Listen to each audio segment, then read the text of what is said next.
Muy buenas noches, hermanos. Que el Señor les bendiga grandemente en esta noche.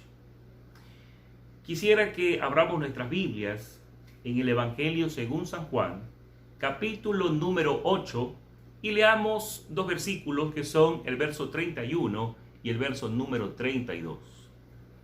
La palabra del Señor dice de la siguiente manera: Dijo entonces Jesús a los judíos que habían creído en él: Si vosotros permaneciereis en mi palabra, seréis verdaderamente mis discípulos, y conoceréis la verdad, y la verdad os hará libres. Les invito a orar en este momento. Señor y buen Padre Celestial, en esta noche te alabamos y bendecimos tu nombre. Padre, gracias te damos por este tiempo que nos das para poder compartir tu palabra, Señor. Pedimos encarecidamente que tu Espíritu Santo, que conoce la necesidad que hay en el corazón de cada uno de nosotros, Señor, sea hablando a nuestras vidas, sea llenando, Señor, los vacíos en nuestras vidas, sea exhortándonos de tal manera que nosotros podamos despertar y ser mejores para ti. Dios, me pongo en tus manos, Señor amado, en el nombre de Jesús. Amén. Es interesante ver cómo 4 hombres, entre ellos 2 discípulos que se convirtieron luego en apóstoles, y otros 2 que siguieron a Jesús muy de cerca e investigaron cuidadosamente la vida de Jesús, ellos, guiados por el Espíritu Santo, escribieron lo que nosotros conocemos hoy como los evangelios. Me refiero al Evangelio según San Mateo, San Marcos, San Lucas y San Juan. Pero yo quisiera, a manera de introducción, recalcar 3 puntos que me han parecido interesantes acerca de estos evangelios. Primero, los evangelios Mateo, Marcos y Lucas se los denomina evangelios sinópticos. ¿Qué quiere decir esto? El término sinóptico proviene de las raíces griegas que son sin, que significa junto, y oxi, que significa ver. Entonces la palabra sinóptico indica que los contenidos de estos 3 evangelios pueden disponerse para ser vistos juntos, bien en columnas verticales paralelas o bien en sentido horizontal. Los 3 evangelios tienen una perspectiva común acerca de la vida del Señor Jesucristo. Cada escritor nos ofrece un punto de vista especial y distinto acerca de la vida y enseñanzas del Maestro. Unos tal vez nos ofrezcan más detalles y otro quizás nos dé un detalle que agrega al relato algo de tal forma que el estudiante o lector de la Escritura puede tener una percepción distinta. Estas percepciones nos pueden dar un cuadro más completo de lo que Cristo estaba enseñando o dar detalles de un suceso de tal forma que nosotros podamos entender mejor lo que había en la mente y en el corazón de Cristo. Los evangelios sinópticos no se contradicen de ninguna manera, sino que los 3 juntos ofrecen un relato más completo de la vida de Jesús. Mientras más información acerca de Jesús se le dé al lector de la Biblia, más podrá entender y asimilar la enseñanza que se encuentra allí. Y puede ser, y es seguramente, de beneficio personal. Segunda cosa que es bueno recalcar y que seguramente usted se está preguntando: entonces, ¿cuál es la diferencia entre los evangelios sinópticos y el evangelio según San Juan? ¿Sí? Podríamos decir nosotros, mis santos hermanos, que la diferencia entre los evangelios sinópticos y el evangelio según San Juan es que los sinópticos nos hablan acerca de la naturaleza humana de Jesús, mientras Juan escribe su evangelio en el aspecto espiritual, de la parte divina de Jesús, presentando a Jesús como Dios. Les doy un pequeño ejemplo en cuanto a esto. Si usted analiza en el evangelio de Mateo y el evangelio de Lucas, se nos presenta el nacimiento de Jesús, ¿verdad?, desde el punto de vista humano. Pero el evangelista Juan no lo hace de esa manera. Él lo presenta desde el punto de vista divino. Tercer cosa que nosotros podemos ver aquí como cosa que recalcar, es que cada evangelista escribe a un público diferente. Mateo dirigió su evangelio a los judíos, Marcos escribió su evangelio a los romanos, Lucas escribió su evangelio a los griegos y Juan escribió a las grandes masas del Oriente. Este sector estaba considerado como un sector muy miserable, donde había mucha pobreza económica, mucha pobreza espiritual. Cuando me refiero al Oriente, ¿sí?, se refiere al lugar donde vinieron los magos a ofrecerle al Señor los obsequios. ¿Se recuerda usted Mateo capítulo número 2? ¿Sí? Juan suple la necesidad espiritual de estos hombres y es el redactor del evangelista Juan el que nosotros en esta noche vamos a analizar. Vamos a ver tres aspectos de este hombre, ¿no? Algunas características del escritor. Podemos ver nosotros que en primer lugar Juan fue un hombre llamado a ser discípulo de Jesús. Yo le voy a pedir a usted que tenga su Biblia en mano. Vamos a trabajar con algunos versículos bíblicos para darle asiento a cada cosa que voy a mencionar en esta noche. Bueno, Jesús llama a Juan a ser parte de sus discípulos.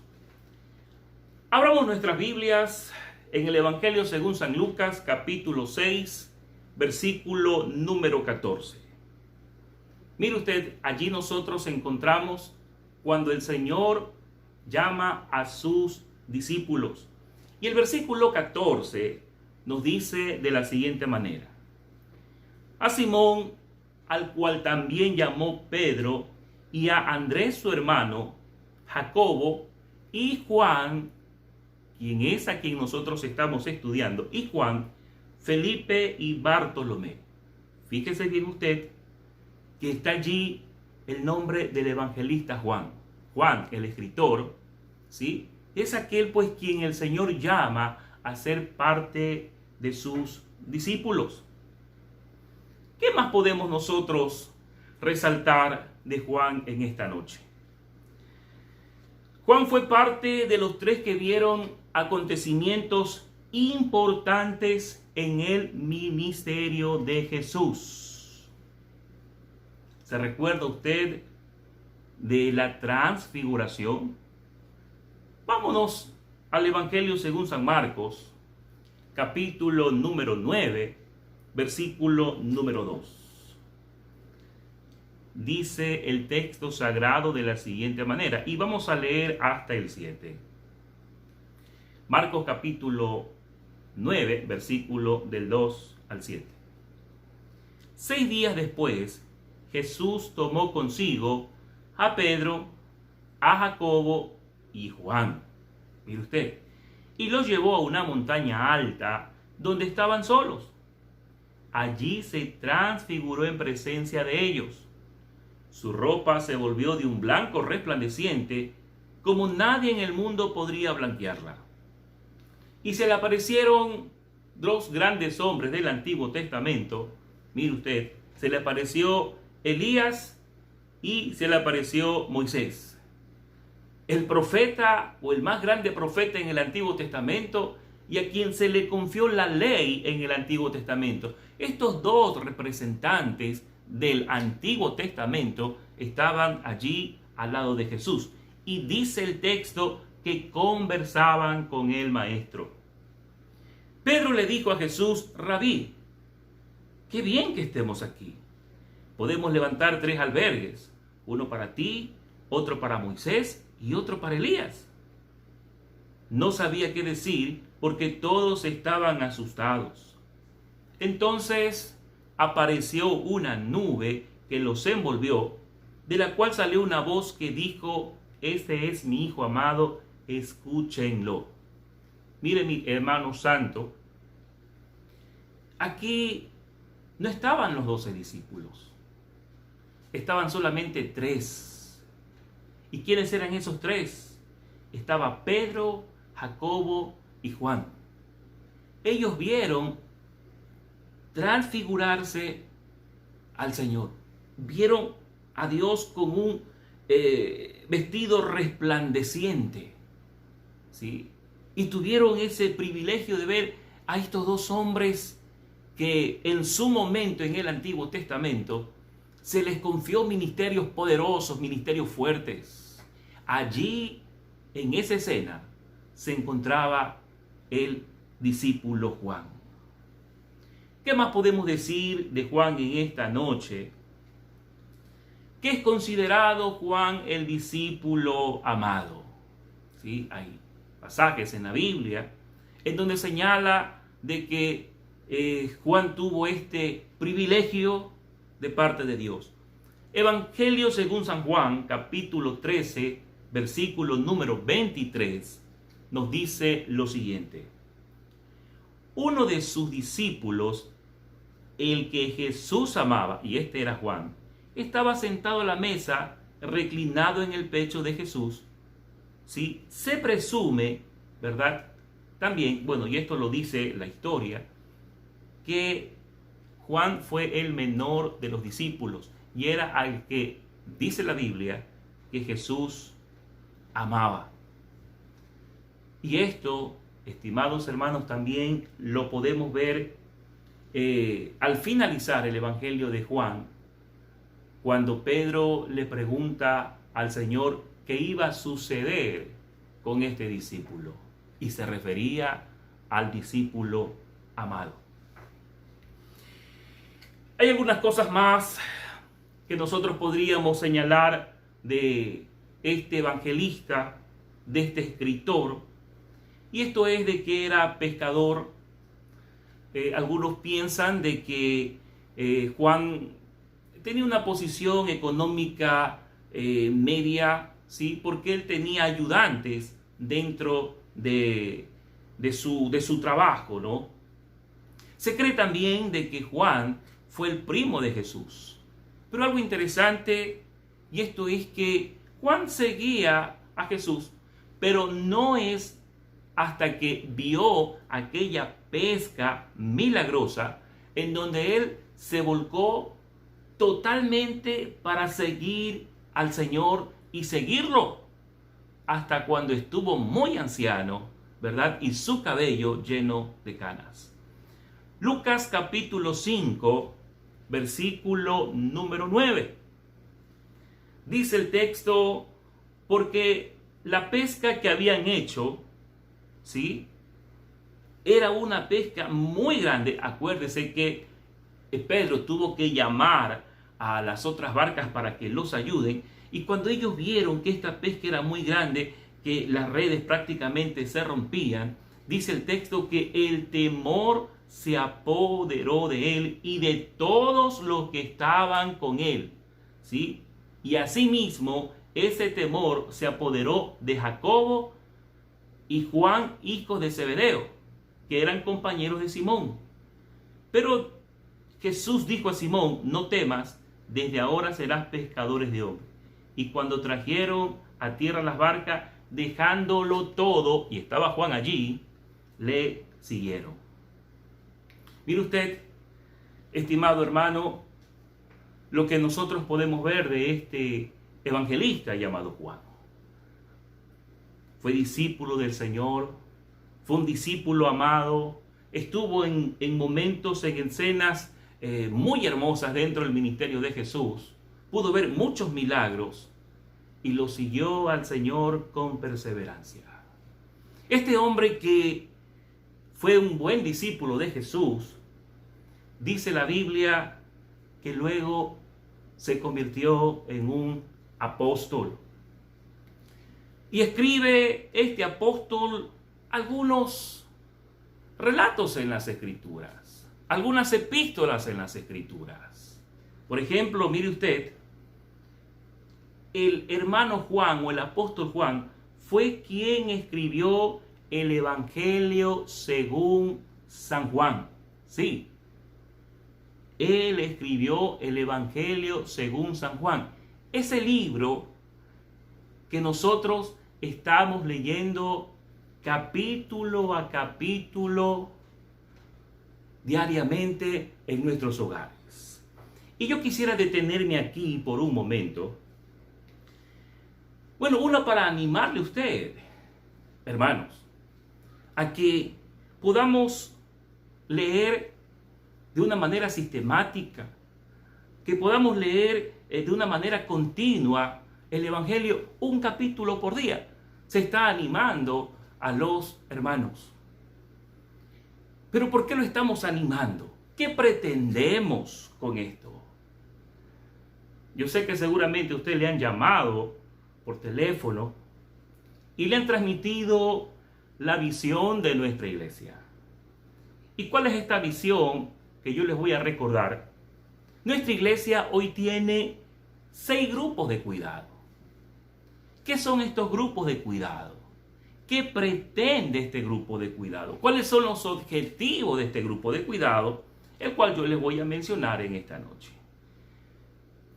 Mire, el objetivo de estos grupos de cuidado son los siguientes: dar seguimiento a los hermanos en este tiempo de crisis sanitaria y mantenernos con ese seguimiento después de la crisis y hacer de estos grupos de cuidado un ministerio local en nuestra iglesia.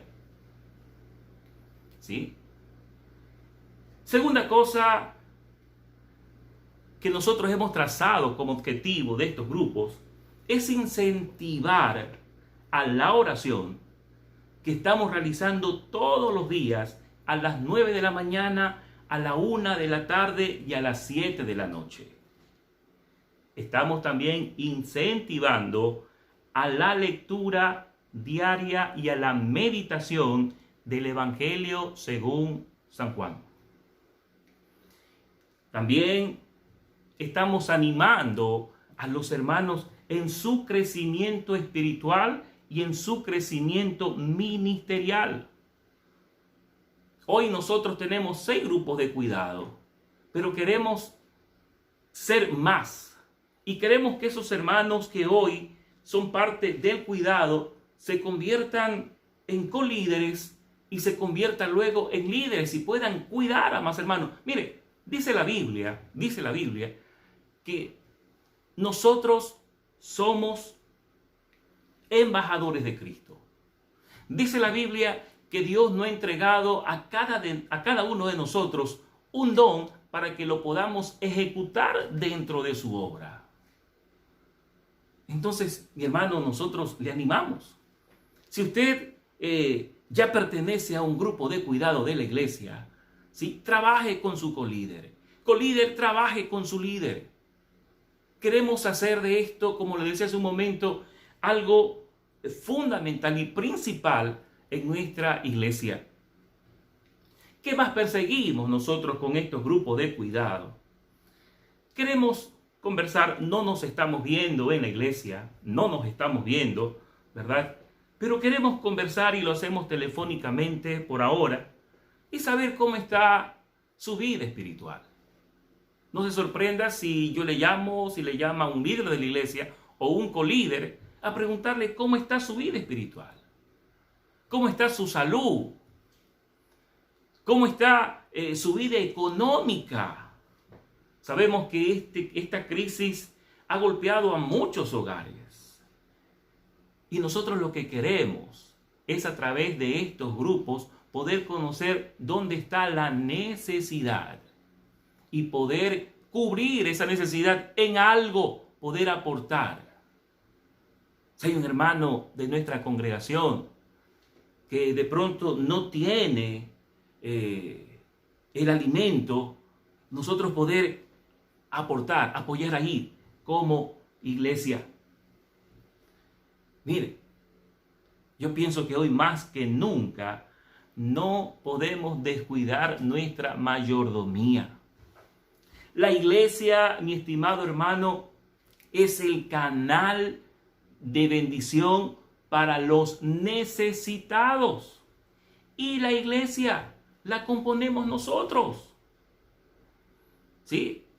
La iglesia la componemos nosotros. Mire, gracias a Dios por las contribuciones de algunos hermanos. Hemos repartido como iglesia víveres en algunos hogares.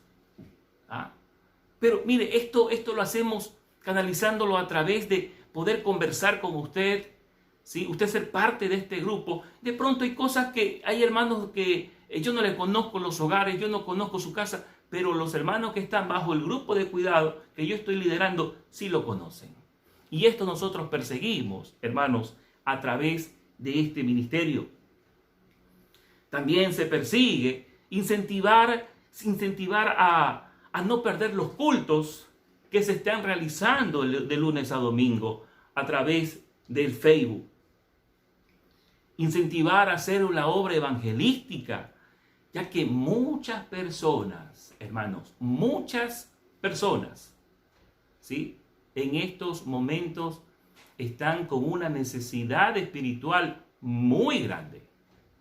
Están con una necesidad espiritual en donde ellos están buscando esa palabra, donde quieren llenar esa sed, donde tienen hambre espiritual. Y allí, hermanos, entra la labor y la función de la iglesia. Quizás usted tiene familiares que quieren escuchar la palabra de Dios. Quizás usted tiene conocidos, personas que en algún momento asistieron a nuestra iglesia, pero que no hay y quieren volver. Y usted sabe quiénes son. Y su función y mi función es llegar hacia ellos, hermanos, y hablarles de Cristo.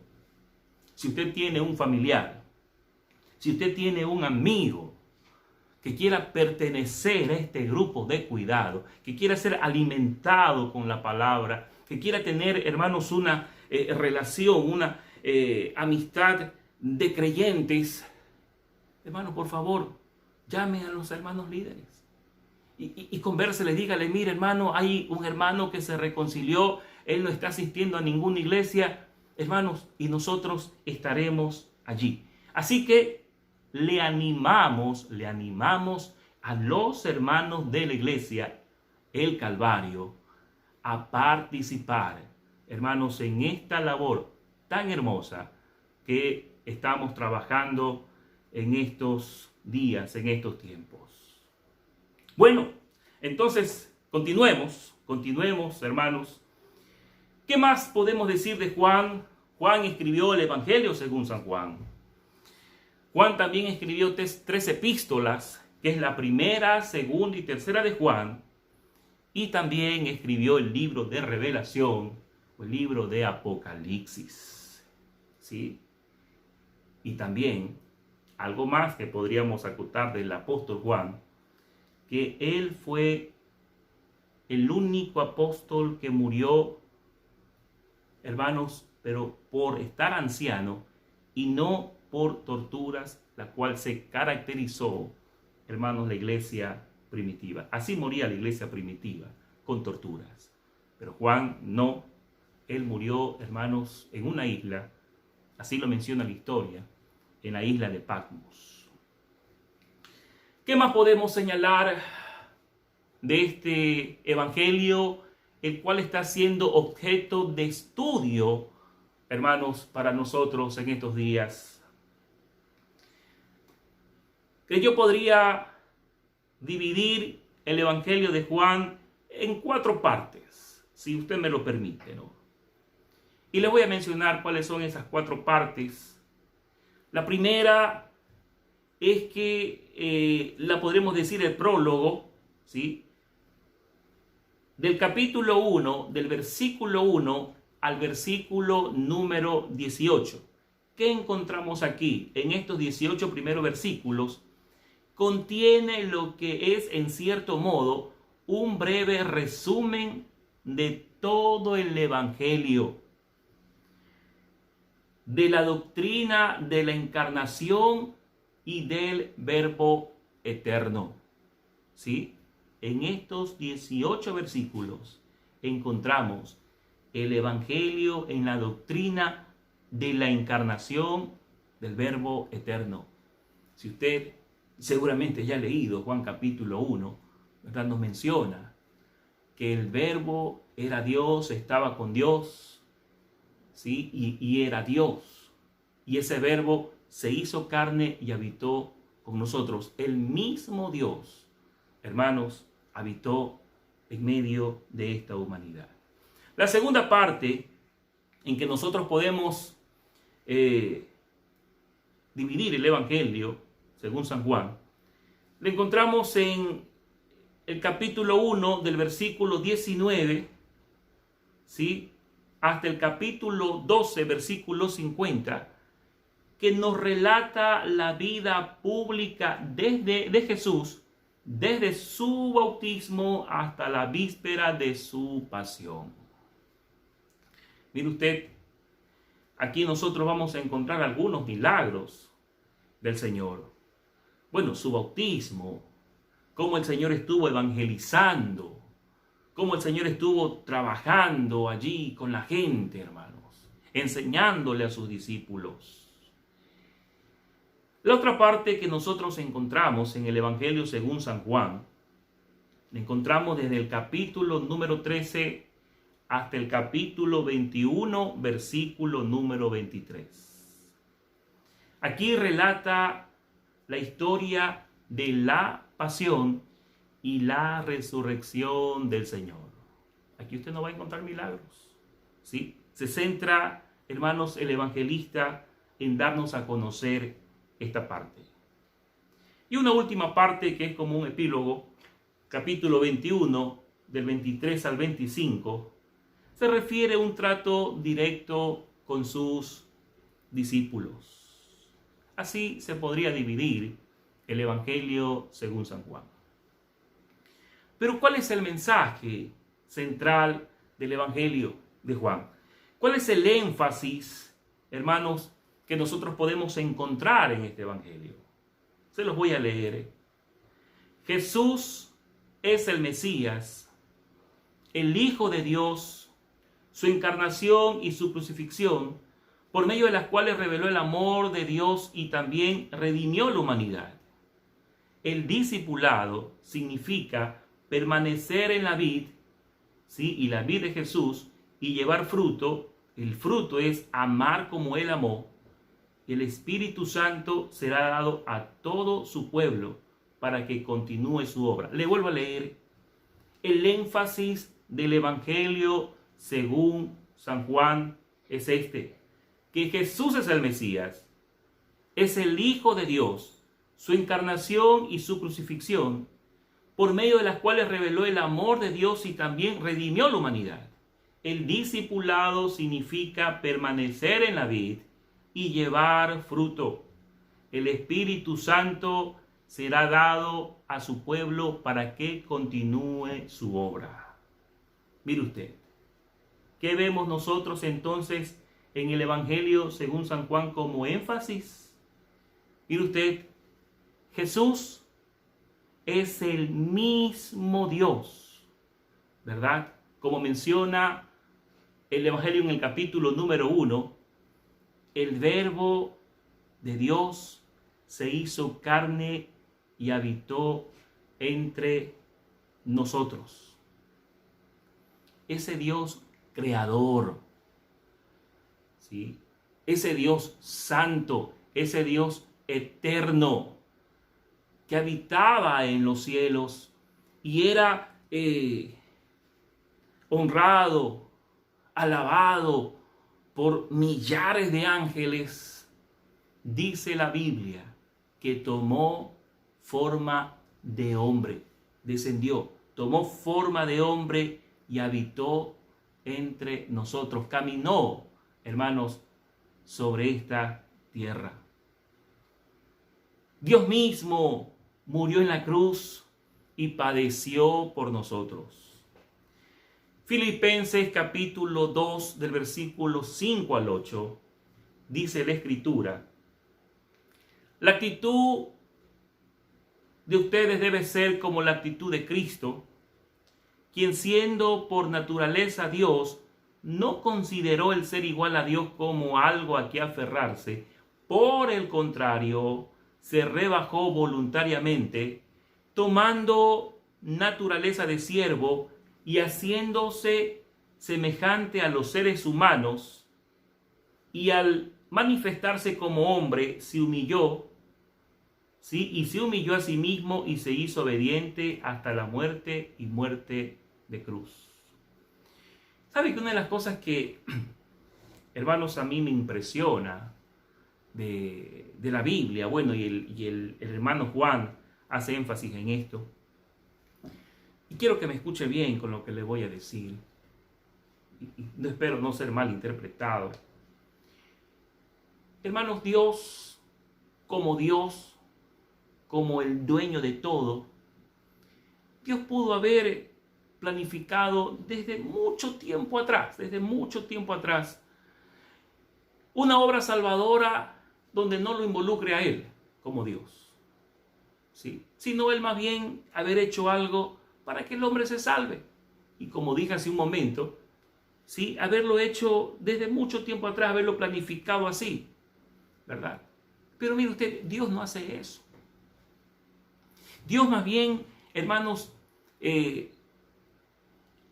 sale de su trono, ¿verdad? Se despoja de todo lo que Él es. Viene, habita con nosotros, hermanos, y es obediente como hombre y muere en una cruz, hermanos, y con la peor muerte que puede haber. A Jesús lo crucificaron, hermanos, de una manera tan fatal. En estos días estaba leyendo, hermanos, acerca sobre lo que el sufrimiento de Cristo, pero desde un punto de vista médico, y créanlo, hermanos, que uno llora cuando lee, hermanos, lo que sucedió en el cuerpo del Señor desde el punto de vista médico. ¿Sí? Mire, Dios, hermanos, desea, hermanos, decir, bueno, yo te amo, yo quiero que tú entiendas cuánto te amo, así que yo no voy a mandar a nadie, yo no voy a hacer otra cosa para que tú seas salvo, sino que yo mismo voy a descender y voy a morir por ti. Dice la Biblia que no hay mayor amor que el que pone su vida, hermanos. No hay mayor amor que este. Y Jesús puso su vida para salvarme a mí, puso su vida para salvarlo a usted. ¿Sí? Y esto nos enseña, hermanos, el Evangelio de Juan. Pero hay otra cosa que no sé si usted se habrá dado cuenta del Evangelio según San Juan. Es que Juan no menciona la gran comisión. ¿Usted ve allí? No. Mateo, Marcos, Lucas sí hablan de la gran comisión. Juan no menciona. ¿Es que acaso, pregunto, para Juan no era tan importante la gran comisión? No, yo no creo que no haya sido importante para mí, hermanos. Creo que fue importantísimo, al igual que los otros evangelistas. Sino más bien que Juan presenta, hermanos, la gran comisión o el discipulado de una manera distinta. ¿Sí? Hermanos amados, mire usted, Juan dice lo siguiente, que el verdadero discípulo es aquel que se mantiene en la vida, es decir, que se mantiene en Cristo. Y manteniéndose en Cristo lleva mucho fruto. ¿Y cuál es el fruto? Es llegar a amar como Jesús amó. Jesús amó las almas. Por eso murió por ellas. Jesús amó el crecimiento de sus discípulos. Por eso Él mismo descendió, hermanos, a dar esas clases. Entonces, hermanos, cuando nosotros hablamos de la gran comisión, desde la óptica de Juan, Juan nos está diciendo el verdadero discipulado, la verdadera gran comisión, es aquel creyente que quiere vivir allí ligado a Cristo, atado a Cristo, ¿sí? Que no quiere desprenderse por nada del mundo, no quiere despegarse de sus enseñanzas, no quiere despegarse de su gobierno, no quiere despegarse, hermanos, de su amo, y estando allí ligado a Cristo, hermanos, se convierte como un siervo obediente. Y como está ligado a Cristo, llega a conocer, hermanos, tanto al Señor que llega a amar lo que su Señor ama. Interesante, hermanos, cómo presenta este evangelista el discipulado. También nos dice el hermano Juan en su evangelio que hay un gran amigo, un gran guiador, un gran maestro, un gran consolador, un gran ayudador, y este es el Espíritu Santo. Y el Espíritu Santo está presente para motivar y cumplir su obra en nosotros. Quiero terminar con esto señalándole a ustedes dos cosas importantes que pude analizar, hermanos, en el Evangelio de Juan y en la vida de Juan. La primera es, hermanos, que el apóstol Juan consagró su vida al Señor desde muy joven. Mire usted, y jamás abandonó a su Salvador. Juan lo vemos muy viejito, lleno su cabello de canas, pero aún allí Juan estaba sirviendo al Señor. ¿Qué le parece a usted, hermanos, esta consagración de Juan? Yo creo, hermanos, que es una demostración de una fe genuina. Es una demostración de una fe perseverante. Es una demostración de una fe que es digna de imitar. ¿No le parece a usted que Juan con su vida, hermanos, nos da un gran ejemplo de seguir a Cristo? Yo pienso que sí. Y la segunda cosa que le quiero decir a usted, hermanos, en esta noche, es que qué tan dispuestos estamos nosotros para seguir al Señor. ¿Qué tan dispuestos estamos? ¿Estamos dispuestos a abandonar, hermanos, la comodidad, ¿sí? Quizás de la cama, del tiempo de descanso, del tiempo en que nos distraemos viendo una serie, viendo una película, abandonar todo ese tiempo y a decir nosotros, bueno, yo ahora me desligo de eso y quiero comenzar a trabajar para poder tener una vida de oración continua a Dios? Voy a trabajar para tener una vida de lectura de la palabra de Dios continua. Voy a trabajar en mi crecimiento espiritual. yo le invito en esta noche a que usted baje de las gradas y que dejemos de ver, hermanos, cómo los hermanos en la iglesia o algunos hermanos en la iglesia trabajan en la obra del Señor. Dejemos de verlos. Bajemos de las gradas y digámosle a los hermanos, mire, yo estoy aquí. Yo quiero también trabajar en la obra del Señor. Yo también quiero crecer en mi vida espiritual. Metamos nuestra mano también en el arado. Dios quiere vernos a nosotros allí trabajando.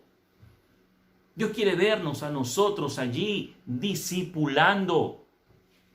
Sea, hermanos, a nuestra familia, sea, hermanos, a nuestros hermanos en la fe. Dios quiere vernos allí con una fidelidad continua ante Él.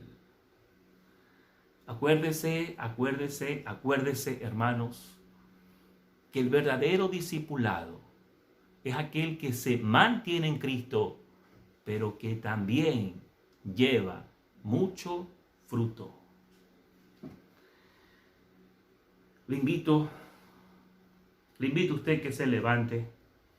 Sí, que se levante, que levante su corazón.